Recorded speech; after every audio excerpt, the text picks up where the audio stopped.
Good evening. Assalamu alaikum wa rahmatullahi wa barakatuh. Thank you all once again for joining us for our fireside chat this Thursday evening, coming live from our NIA Masjid and Community Center in Newark, New Jersey. Thank you all for joining this evening. We have a special guest with me here this evening, Helen Kozinski.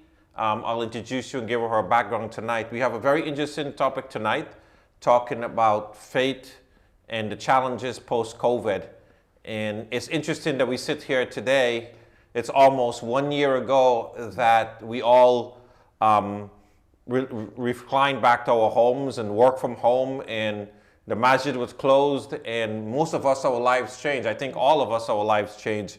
And so it's just timely enough for me to have with our guests here, Helen. I'll give you a quick background. Helen is Chaplain Helen joined University Hospital as a Director of Chaplaincy Service in July 2017. She completed her Master's in Divinities degree at Moravian Theological Seminary in Bethlehem, Pennsylvania, and her clinical residency at Lehigh Valley Center, a regional level 1 trauma center, and an ABA-ACS regional burn center. Before joining University Hospital, Helen was at Geisinger Health in Danville, Pennsylvania. Having served as chaplain at 2 level 1 trauma centers, Helen has been present to many patients' deaths. As such, she has cultivated a special approach to patient and family care and staff support.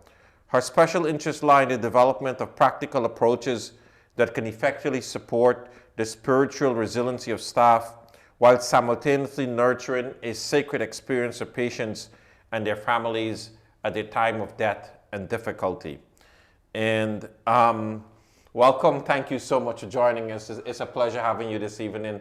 Why don't we just kick off a little bit and help the audience just kind of understand where you get to in your career in this very important role. Just a little background. Was there a shift in terms of what you were doing before and where you at now, just so we get a sense of your background? Sure. Well, I'm a self-prescribed mutt. I was born in the UK, and half of my life was in the UK and half of my life has been in the New York City area. I came to New York as an artist. I did a lot of music and sound design and things like that, and then moved into the finance industry.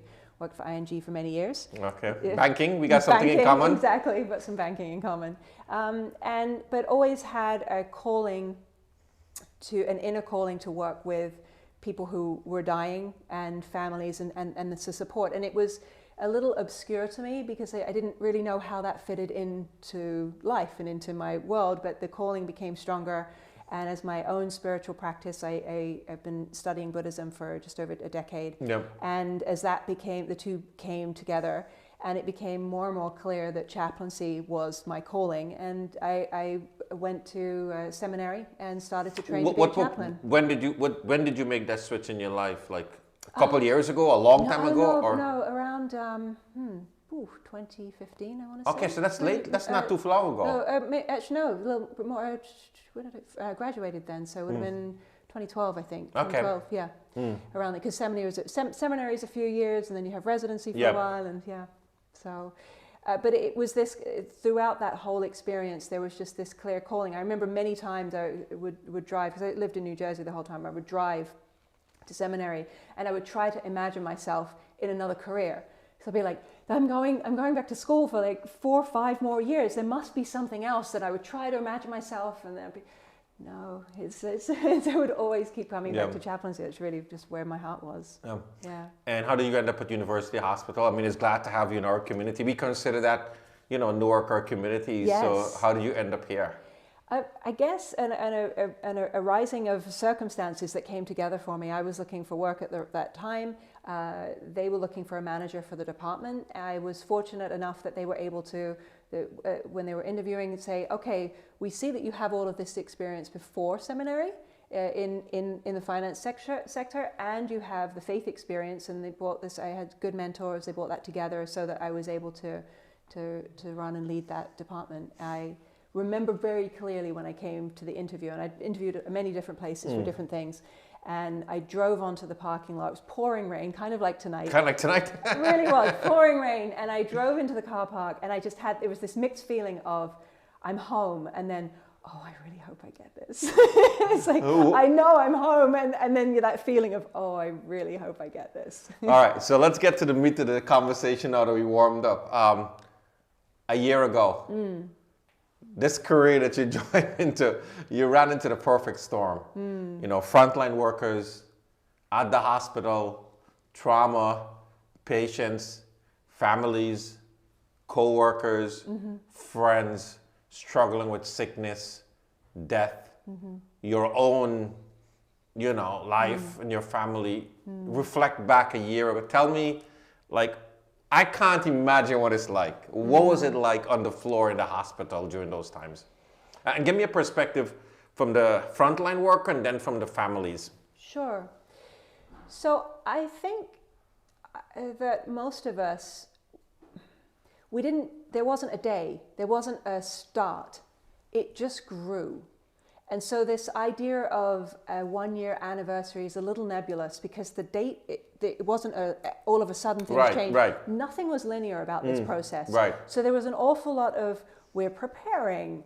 Are we preparing too much? Are we preparing not enough? Oh, nobody really knows what's coming. It's this, it's that. It was constant changing of what people understood, what procedures were in place as understanding grew and became better. It would be another process. I remember several months into the process talking with my team. At that point, all of the community clergy were working virtually outside of the hospital, and I was the one who was inside the hospital. And we just kind of laughed and said, okay, the deal is that every kind of 10 to 15 days, everything changes. Okay, we're just going to make peace with that. That's just how it is. And so having a norm of expecting change was hugely beneficial, as opposed to keep fighting it and thinking, oh, why is this change happening again? There was a lot of fear. It was a very eerie feeling being in the hospital with no families. It felt very surreal. And then when we moved into the ICUs, like my colleague Shazam, I worked with him a lot, you know, he's an ICU nurse. And I remember going into the ICUs, and what stood out to me the most in the ICUs was how loud they were. Because all of the machines were brought outside of the rooms. Right. Our hospital did what all of the other hospitals did too, to make sure that we could make changes really, really quickly. All of those machines have noise. Yep. And so you would walk onto what is typically quite a quiet unit, and it was just and you could feel the isolation as you're walking along a corridor where typically doors are open. Yep. And you can see into a room. And you can see people standing and chatting with guests. That wasn't happening. And just this sense of anxiety and fear and concern. You would hear that someone's got sick, and then you just immediately think, oh my goodness, this is the worst. Or someone's been admitted to the hospital and they may not make it. Right. Yeah. You think that, you don't know. It felt like, and time lost perspective. It lost context. I would be there for hours and have no idea.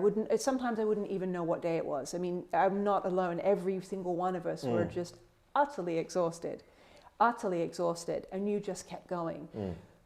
For me and for my team, I was fortunate. So University Hospital was very much like spiritual care is essential for our patients, and we need to do everything that we possibly can to maintain that throughout.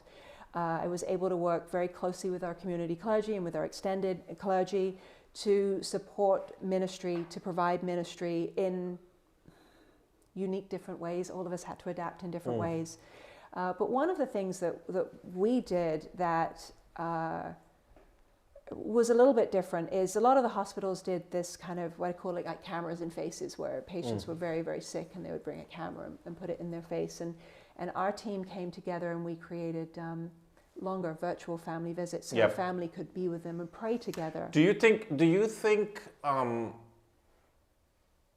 the effects on patients in the room and not having the family there doesn't help in terms of the recovery? Absolutely. And honestly, it's why I worked as hard as I did, because I couldn't stand it. I mean, literally, I was in tears. I was really grieving in the moment this separation. And I worked, and everyone did, but for me personally, in my world, I did everything I could, and my whole team supported me to make sure that at the very least we got an iPad into the room so that a patient could talk to a family member. At least they had some personal, private time together. Because that separation, that isolation was, and any one of us can just sit and pause for a moment and just think, imagine being in a room that no one wants to come into, and you're sick and you're separated from your loved ones. It feels like prison. It just does. And then to somehow be expected to generate this a positive mindset, hope, because being alone is a part of being hopeless, right? Like being alone by yourself feels abandoned. like feeling abandoned. Exactly. Feeling abandoned does, I think. Yeah. Well, a quick one before I go to the next question. Interesting. Did your background in banking or finance, you talk a little bit, when you talk about getting into the storm, did your previous role in any job, did you able to leverage anything that you kind of look back on and go, okay, I'm in this different role now, but there are things there I can do. Was there things that you kind of fall back into your old self? That's a good question, actually. The scheduling, we scheduled somewhere between 30 and 35 visits a day, and like every 15 minutes, so I'd be in and out of a room. And exactly that thinking of format, time, this person. Structure, you need structure. Yeah, that definitely came from my previous life. Do people look at you and go, hey, you're a different person in this environment, or? I don't know. I don't know. I think, I think people from my previous life recognize parts of my new life and vice versa. Okay. Well, we'll come back to that. But let's get to the point around it's coming to summertime. Some people are starting to get vaccinated. That's a good thing. And it's a year, and we're ready to move on. Are we moving on too fast? Because there are many of us in our families that have lost loved ones. There are many people still sick. And still struggling, having not reconciled or had the opportunity to grieve like you would normally grieve when someone died. And we're coming up to like the 1 year, and I think you talked to me about this and says, you may be trying to move on, but the clock inside of you wouldn't let you move on. How do we deal with this? What's your advice? I think the advice I would say is forget this idea of a 1 year anniversary, because every single person, whether we have lost a friend or a family member, has lost something in this process. We are all grieving something, and it doesn't start and end in a nicely compacted time. It's a nice way to just try to, okay, let's wrap this up and put it back on the shelf. Put a bow on it and move on. And move on. Yeah. And it's that action of trying to put a bow on it and move on that I think is where the pain generates from. I think that is where where folks perhaps who feel like, well, I didn't lose anyone, I should be okay. There's a little bit of survivor's guilt there. And rather than addressing that and saying to someone who has lost someone, like, you know what, actually, I don't know how to relate to your experience, and I feel very uncomfortable with that. That will open a conversation, as opposed to just trying to skip over it and also trying to hide joy as well. We do have to, in order for us to heal, in order for us to genuinely heal and learn and grow in a spiritual sense as well as an emotional, mental, and physical sense from this experience, we have to find a way to authentically pull joy into our life.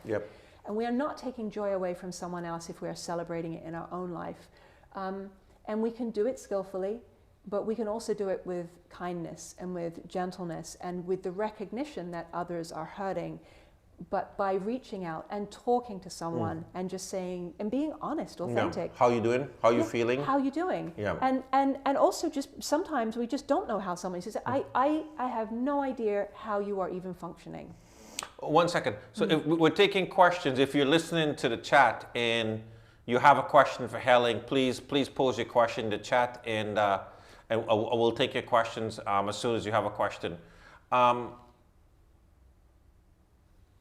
What are you doing personally for co-workers I mean, you must have lost. You guys lost people at the hospital. We did. Clearly, in families and friends. Are you trying to figure out how to communicate with that?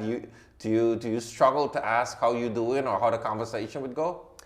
No, I don't. We lost 12 employees to COVID, and many more extended family, friends, close friends of employees. Many employees were sick. I don't struggle with it because I'm naturally curious. I love my team. I love the staff that I work with, and I can feel when they're feeling off. Yeah. And it's important to me.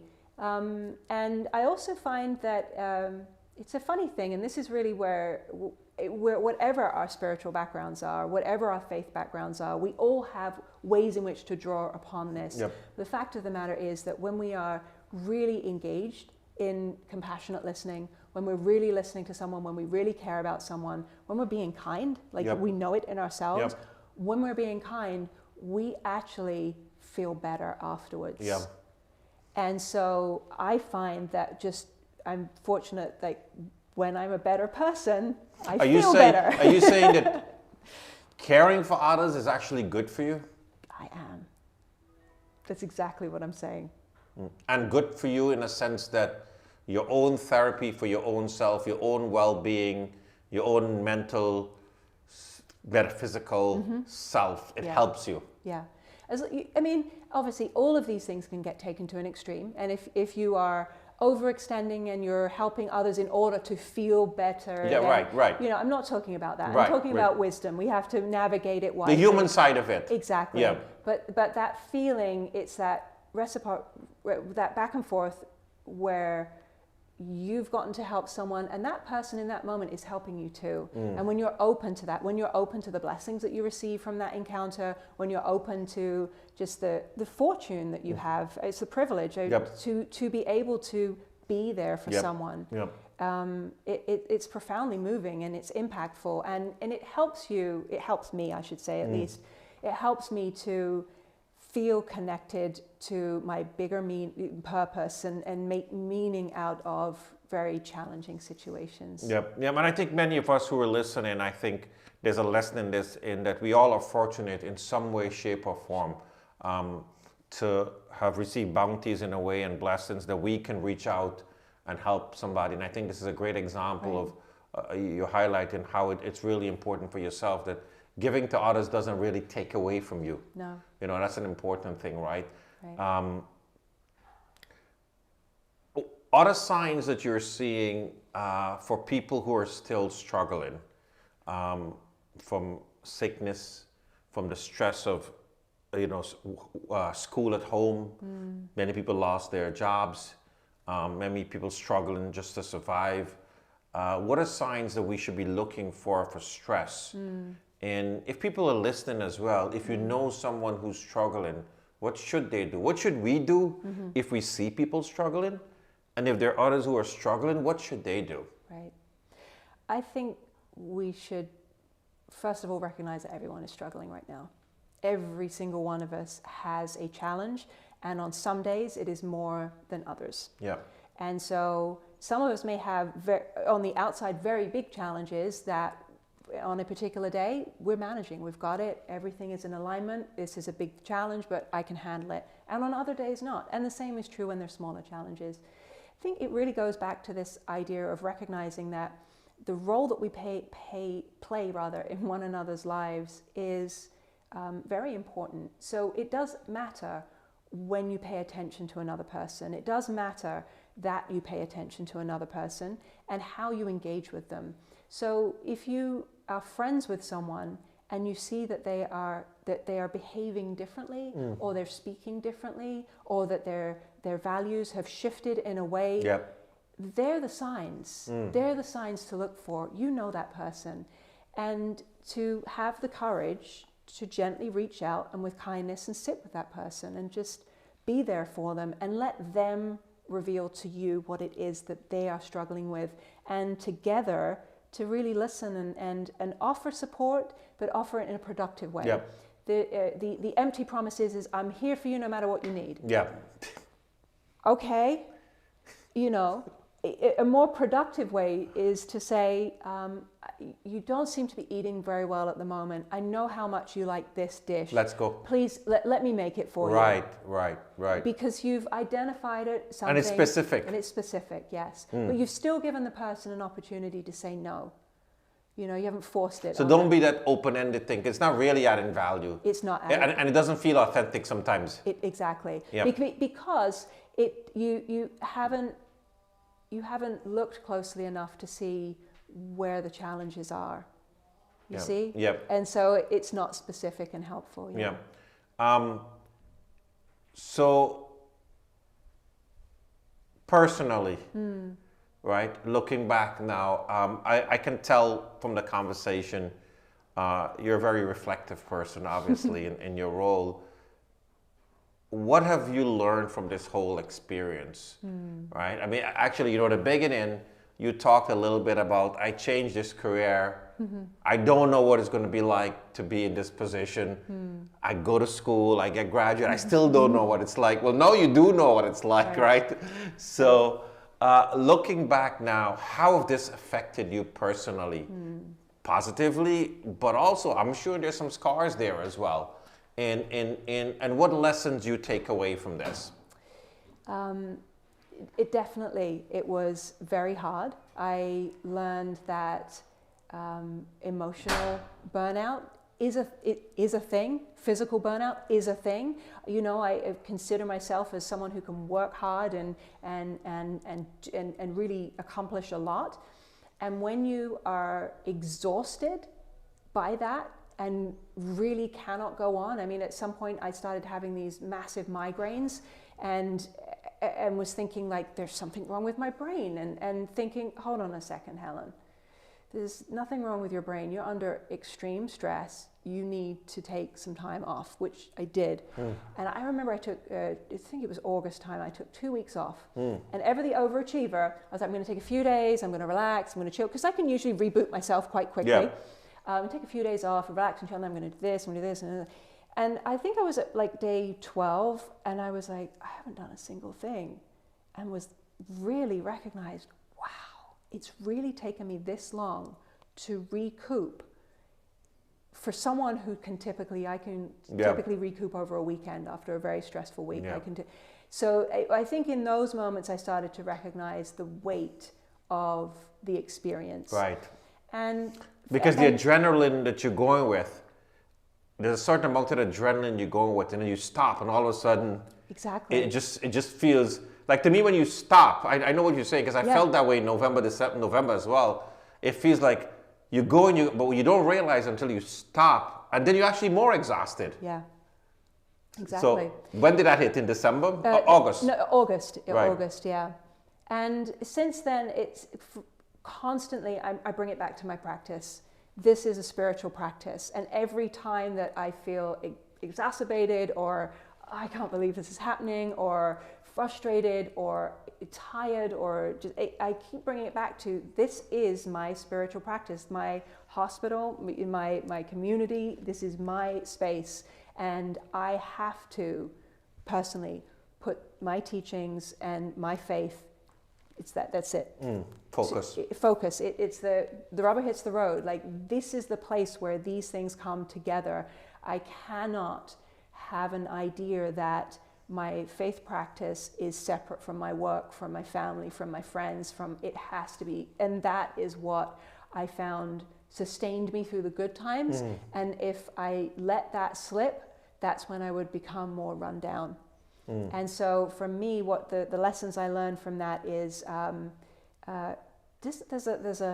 honestly, it's just a humble experience of recognizing how much further I have to go. And I mean that with love towards myself of, wow, okay, there is a lot more faith and practice that I wish to develop in myself so that I can withstand whatever else comes in the future. And then also looking back and seeing some really difficult situations and feeling blessed and fortunate that I had a spiritual practice that allowed me to withstand that. I think that's really important. Yes, we all have to recognize like, wow, my practice allowed me to withstand that. I think the point is the spiritual side of you, that connection with your higher being, and knowing that you have that connection is something that we have to lean on in times of difficulty, because many times we're by ourselves.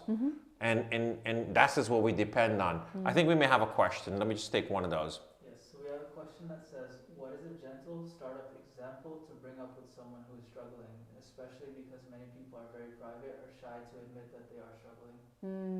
So what example? Yeah. Oh, I guess you're saying things you can do, like coffee, let's have a cup of coffee. What would be some of those things you think you advise? Yeah, making ourselves available and not prescribing the conversation. If they are someone who is quite private and perhaps a little stoic too, sometimes you can ask for help for something too. Like, oh, you know, I'm trying to put together this bookcase that I just bought from IKEA. I know that you're really good with those things. Could you give me a hand with that? And in that moment, you're both doing a task together. That person is helping you. You're giving them that confidence, that feel, that you know, something that they can control, something that they are able to be of benefit to. And in that moment, just let them lead. Sometimes people just don't want to open up to you, and that's okay. But that doesn't mean that we stop showing up. We keep showing up. That's important. Yeah. Yeah, just being there is more than enough in difficult. You don't have to have a long conversation. Not at all. I mean, and that's something I've really learned from the is watching a show together. Yes. If somebody like basketball or somebody like, you know, DIY channel or HDTV, absolutely, or you know, building, you know, cabin feet, whatever it is, like going over and watching a show with them, even if you're just not talking, is that good enough? Absolutely. It's all about your intention. So you go over, you have some food, you sit, you watch the show together, and just keep an active mind. Keep a mind of, I'm here to benefit this person. Yep. Don't let your mind start wandering off and thinking, oh, I've got this to do when I get home. I got that to do, because people feed off that energy. Watch the show with them, enjoy the show with them, even if you don't like basketball. Yep. You know, get yourself in there to be in that space with them. That's really, definitely. It's a great example. Yeah. Well, thank you so much. We like to keep it, you know, to the right time, but I think I really learned a lot from you this evening. And I think 2 or 3 points that I'd like to recap so our listeners can benefit from it is that, you know, in reaching out and helping others and giving, you don't lose anything, right? Giving and helping others actually benefits you. It does. And sometimes you don't even realize it. And the second thing is that our spiritual life, right? Whatever religion we belong to, our spiritual life during difficulty is something we need to lean on, that helps us to carry through, especially during these difficult times. And then the last thing I would say you mentioned to me, and hopefully I say it right, was that we have a lot to be grateful for and thankful. And sometimes we always think about the things we don't have, but we do have a lot. And sometimes these moments kind of give us the opportunity to be thankful for what we have and use it in a way that is positive. So, you know, I want to thank you, Helen, for joining us this evening. It's been a really, really good conversation. I think our audience will benefit from it. And I hope you enjoy the community. We're here, and in good times you can come back and visit us. We're always here and engage in the Newark area. So thank you once again. I think we have a little bit of token for you that we just want to, as a small token for just for joining us this evening. I think we had a little gift for you, if you don't mind, a little mug and a little gift on behalf of the NIA community. Wonderful. Thank you so much for joining us this evening, and have a great rest of the week. Thank you. Good evening, everyone, and assalamu alaikum. Thank you again for joining us this Thursday night. Have a blessed Jumu'ah, and we look forward to chatting with you next time, next Thursday night again. Assalamu alaikum.